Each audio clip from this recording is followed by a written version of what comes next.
ये देखिए, ये देखिए, ये क्या है? ये देखिए, ये देखिए, ये क्या कर रहे हैं? बहुत हो गया। ये क्या है? ये क्या है?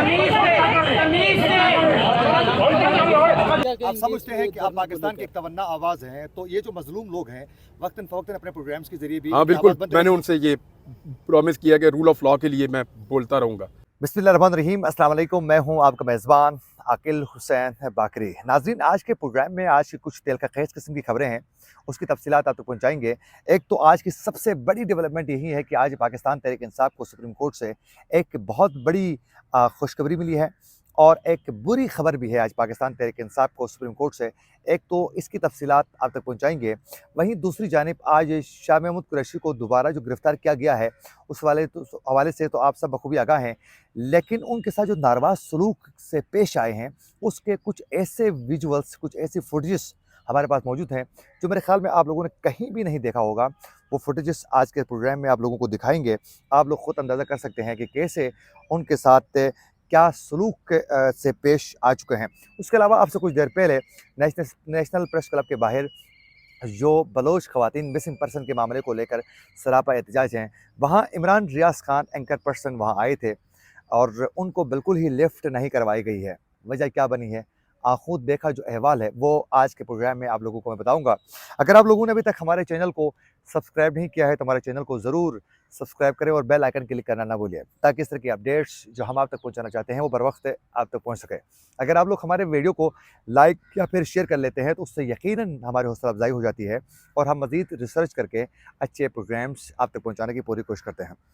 नाज़रीन, सबसे पहले आप लोगों को बताते चलें कि आज पाकिस्तान तहरीक इंसाफ की जानिब से तोशाखाना केस में इमरान खान की नाअहली ख़त्म करने की अपील अपील जो है फौरी समाअत के लिए मुकर्रर करने की आज पाकिस्तान तहरीक इंसाफ की जानिब से इस्तदा की गई थी, लेकिन कायम मकाम चीफ जस्टिस तारिक मसूद की जानिब से वाज़ेह तरीके से ये बताया गया कि फ़िलहाल तमाम जजेस जो हैं वो छुट्टियों पे हैं, तो इस केस को समाअत के लिए मुकर्रर हम नहीं कर सकते हैं, क्योंकि 2 जजेस इस पर समाअत नहीं कर सकते हैं, बल्कि इसमें 3 या 3 से ज़्यादा होना लाज़मी है। तो ये वाज़ेह तरीके से उन्होंने बताया कि चीफ जस्टिस काज़ी फ़ायज़ ईसा भी छुट्टियों पे है, दीगर जज साहिबान भी छुट्टियों में है, तो फ़िलहाल हम इस पर कोई भी बात नहीं कर सकते हैं। उस पर जो वकील हैं तहरीक इंसाफ के शहबाज खोसा ने कहा कि अगर जज को बुलाया जाए तो मुमकिन है वो आ सकते हैं और फिर समाअत हो सकती है। उस पर कहा कि वो तो छुट्टियों में है, ये मुमकिन ही नहीं है। तो खैर मुख्तसरन आज कायम मकाम चीफ जस्टिस तारक ने वाज़ेह तरीके से बताया कि जो इमरान खान की तोशाखाना केस में जो नाअहली है वो ख़त्म करने के लिए जो अपील है उसको हम समाअत के लिए मुकर्रर नहीं कर सकते हैं। लेकिन खुशखबरी ये है कि पाकिस्तान तहरीक इंसाफ का जो लेवल प्लेइंग फ़ील्ड का जो मुतालबा है उस पर जो सुप्रीम कोर्ट के अहकामात पर अमल नहीं करते हुए जो इलेक्शन कमीशन की जानिब से धज्जियाँ उड़ाई जा चुकी हैं और पाकिस्तान तहरीक इंसाफ के रहनुमाओं के कागज़ात नामज़दगी के वक्त जो हैं उनके साथ जो नारवा सलूक किया गया है, जो उनको ज़दोकोब किया गया है, कहीं किसी के पेपर सबमिट करने के लिए वो एक्सेप्ट नहीं किया है रिटर्निंग ऑफिसरों ने, और फिर कहीं उनकी फैमिलीज़ को हरासा किया गया है, कहीं फ़ाइलें छीनी गई हैं ख़वातीन के साथ बदतमीज़ी करके। तो उस पर लेवल प्लेइंग फ़ील्ड का जो मामला है उस पर सुप्रीम कोर्ट की जानिब से अपील कल मुकर्रर करने का बाकायदा अंदिया दे दिया है। तो ये एक बड़ी खुशखबरी है पाकिस्तान तहरीक इंसाफ के लिए। और वहीं आज पाकिस्तान तहरीक इंसाफ के वाइस चेयरमैन शाह महमूद कुरैशी को एक बार फिर दोबारा किसी और मुकदमे में आज दोबारा उनको गिरफ़्तार किया गया है और बताया जा रहा है कि 9 मई के वाक़यात में वो बराह रास्त एक मुलविस है और वो मुलज़िम है, लिहाजा उस केस में उनको गिरफ़्तार किया जा चुका है।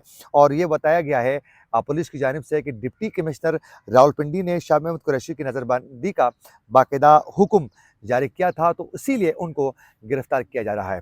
ये गिरफ़्तारी के हवाले से तो आप सब बखूबी आगाह हैं। नाज़रीन, अभी ये फुटेज आप देख लें कि शाह महमूद कुरैशी जो एक साबिक़ के वज़ीर ख़ारिजा रहे हैं और बड़ी अहम पोस्ट पर उन्होंने अपने खदमात सरअंजाम दे चुके हैं, गिरफ़्तार तो आप कर लें, गिरफ़्तार करना कानूनी हक़ है, लेकिन इस तरह नारवा सलूक करना ये अफ़सोसनाक है। आप देख सकते हैं कैसे पुलिस वाले उनको धक्के देते हुए बदतमीज़ी के साथ रूड तरीके से उनके साथ जो पेश आ रहे हैं, ये इंतहाई अफ़सोसनाक और लम्हे फ़िक्र है कि जो अवामी जो नुमाइंदे हैं उनके साथ किस तरह बिहेवियर वर्दी वालों की जानिब से की जा रही है।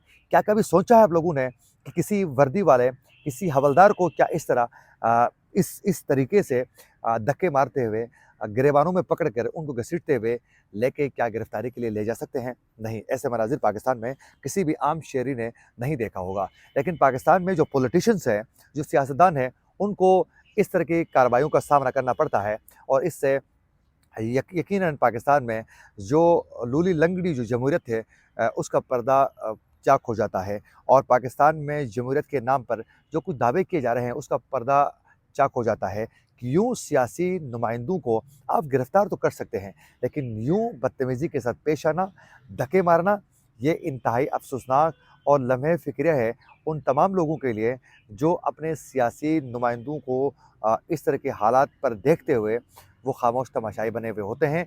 और ये अफ़सोस का मकाम ये है कि यही सियासतदान जो हैं आज शाह महमूद कुरैशी या इमरान खान के साथ जो कुछ हो रहा है उस पर जो खुश हो रहे हैं, कल को वो अपनी बारी का इंतज़ार कर लें।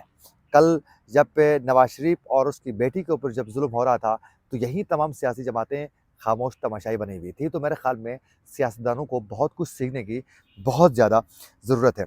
उसके अलावा नाज़रीन, अब से कुछ देर पहले एंकर पर्सन इमरान रियाज़ खान जो बलोच ख़वातीन सरापा एहतजाज हैं नेशनल प्रेस क्लब के बाहर, उनके साथ इज़हार यकजहती के लिए पहुँच गए थे नेशनल प्रेस क्लब में और उनके साथ उनकी अहलिया भी मौजूद थी। वो दोनों आए और आने के बाद जो हैं बहुत ज़्यादा सहाफ़ी भी थे उनके इर्द-गिर्द आकर उन्होंने कैंप में ख़वातीन और जो लोग थे उनसे मिलने की कोशिश की। वो मिले भी, कैंप के अंदर गए, लोगों से मिले, लेकिन जो मैंने मनाज़िर देखे वो ये थे, फुटेज में आप लोग देख भी सकते हैं कि इमरान रियाज़ खान जब आ गए तो जिस तरह हामिद मीर का एक वार्म वेलकम किया जाता है और जो मिसिंग पर्सन्स की जो फैमिलीज़ हैं, जो मुतासिर फैमिलीज़ हैं, उनकी जानिब से जमा गफ़ील होके वो एक हामिद मीर से बच्चे भी लिपट जाते हैं और एक उम्मीद का इज़हार किया जाता है कि हामिद मीर हमारी एक बेहतरीन और तमन्ना आवाज़ हैं। उस तरीके से एक अपनायत महसूस करते हुए जो बलोच जो ख़वातीन हैं, जो बच्चे हैं, जो बुज़ुर्ग हैं, वो इमरान रियाज़ के साथ अटैच ही नहीं हो रहे थे। उन्होंने आकर जो महारंग बलोच है, जो तमाम ख़वातीन को लीड कर रही है, उनसे भी वो मिले और इमरान रियाज़ खान की जो वाइफ़ थी, वो जाकर उनसे मिली, उनके साथ बैठी, उनको सुनी। लेकिन इमरान रियाज़ खान कैंप के अंदर जो हैं, वो मुख्तलिफ़ जो मिसिंग पर्सन्स की जो फैमिलीज़ थी मुतासरा, उनके साथ मिलने के लिए वो जा रहे थे, उनको देख रहे थे। उस दौरान कोई भी मिसिंग पर्सन के जो मुतासरा जो फैमिलीज़ हैं, वो आकर इमरान रियाज़ खान के साथ न तो मुलाकात कर रहे थे और न तो उनकी जानिब से कोई इस तरह की कोई वार्म वेलकम यानी अपनायत महसूस करते हुए उसको अपना एक तमन्ना अपनी आवाज़ समझकर उनके करीब कोई भी नहीं आ रहा था।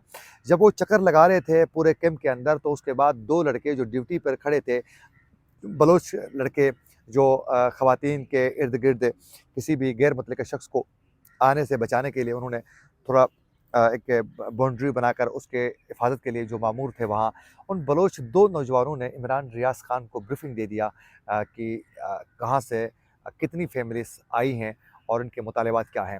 बाकी सब जो हैं, जो बुज़ुर्ग थे और दीगर जो ख़वातीन थी, वो अपनी-अपनी जगहों में आराम से बैठी। इमरान रियाज़ खान को उस तरीके से लिफ़्ट नहीं करवाया गया, जिस तरह करना चाहिए था। तो यूँ उसके बाद इमरान रियाज़ खान बाहर आए और कैंप से बाहर निकलकर जितने भी सहाफ़ी थे उनके साथ उन्होंने मीडिया टॉक भी की और जो हमारे सवालात थे, मैंने खुद भी 3-4 सवालात मैंने उनसे पूछा, लेकिन उन तमाम सवालात का उन्होंने बड़ी संजीदगी के साथ उन्होंने जवाब दिया। और दिनों में आप समझते हैं कि आप पाकिस्तान की एक तमन्ना आवाज़ हैं, तो ये जो मज़लूम लोग हैं, वक्तन फ़वक्तन अपने प्रोग्राम्स के ज़रिए भी हाँ बिल्कुल, मैंने उनसे ये प्रॉमिस किया कि रूल ऑफ लॉ के लिए मैं बोलता रहूँगा और जहाँ ज़्यादती होगी उसके ख़िलाफ़ मैं जब बोलूँगा बात करूँगा। और बड़े तहम्मुल के साथ वो जवाब दे मैंने रहे उनसे थे। बात तो की, उनकी यूँ बात सुनी। उन्होंने ये कहा कि आने वाले वक्तों में इंशाल्लाह मैं इनकी आवाज़ ज़रूर बनूँगा और इमरान रियाज़ खान से एक सवाल ये भी पूछा गया कि इससे पहले जो बलोच मिसिंग पर्सन के मामले पर आपने जो अजीब व गरीब किस्म की लैंग्वेज आप इस्तेमाल कर रहे थे, उस पर आप क्या कहना चाहोगे? उस पर इमरान रियाज़ खान ने कहा कि मुझे अफ़सोस है उस मामले पर और मैं आपसे भी, उनसे भी, इन फैमिलीज़ से भी माफ़ी एक बार फिर दोबारा मैं माँगता हूँ और इमरान रियाज़ खान ने ये वादा किया कि इन मज़लूम लोगों की मैं आवाज़ वक्तन फ़वक्तन आवाज़ उठाता रहूँगा। इसी के साथ अपने मेज़बान आकिल हुसैन को दीजिए इजाज़त। अल्लाह ने के बाद।